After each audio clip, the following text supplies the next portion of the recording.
Alright, so I'm going to go ahead and pull up something that I put together, thinking of you all, that is going to serve as our review.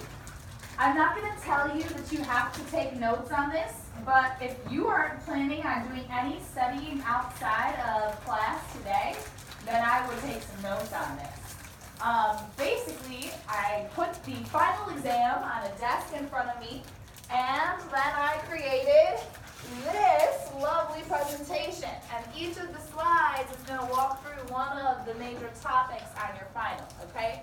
So if you have it out with you, you might just jot a couple notes next to each thing to help you remember the thing that we're about to talk about, all right? You can go on the back side if you need to. You can use a separate sheet if you want. I don't really care, and you're not really required to take notes here, but I would suggest it if you plan on being super prepared for tomorrow, okay? Sound like a game plan? All right, get that review sheet out if you don't already have it, and we will start with topic 1 on that review sheet, which is our, where did I get a copy of the review sheet actually, so that I know what I'm talking about, at least basically. Okay, so the first slide here actually has to do with the second thing that you see on the list where it talks about codification of laws, all right? We haven't talked about this in a minute, but Hammurabi's Code was the first set of codified laws, and that's what it says. Code was important because it was the first set of laws that were written down. They were very harsh laws with very harsh punishments. Pretty much regardless of the crime, in Hammurabi's world, the punishment was death. Kent, take a seat for me, please. You're very distracting. Thank you.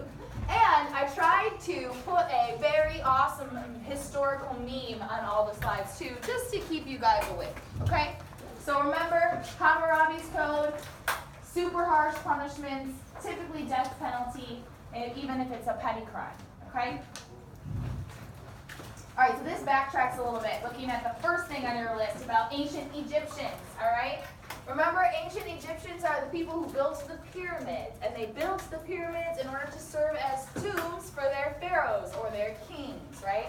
And they believed that the kings continued to rule in the afterlife.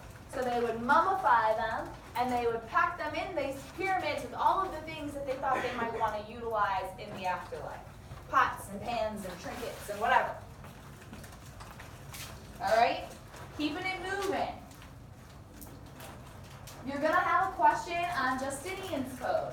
Yet another code of laws that was produced during the Byzantine Empire, okay? So remember that this code is going to be something that you're going to have to compare with Hammurabi's Code. And you're going to have to say how they're similar and also how they're different. That's what the question's going to ask you, okay? So it's also got some harsh punishments in the way that Hammurabi does, but it's not quite as harsh as Hammurabi's Code.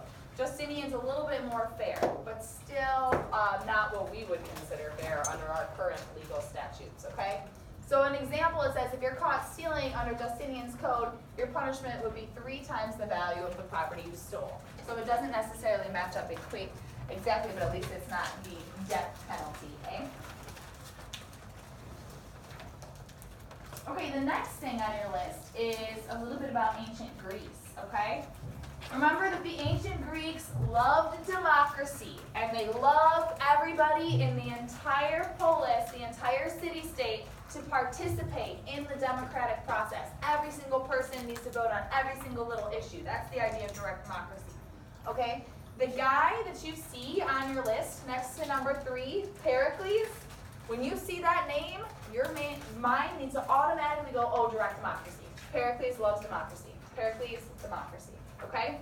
And essentially, he has this whole statement that he writes basically saying that if you don't vote, if you don't participate in government and participate in the political process, you're worthless as a human being. You're a useless person. You're just taking up space.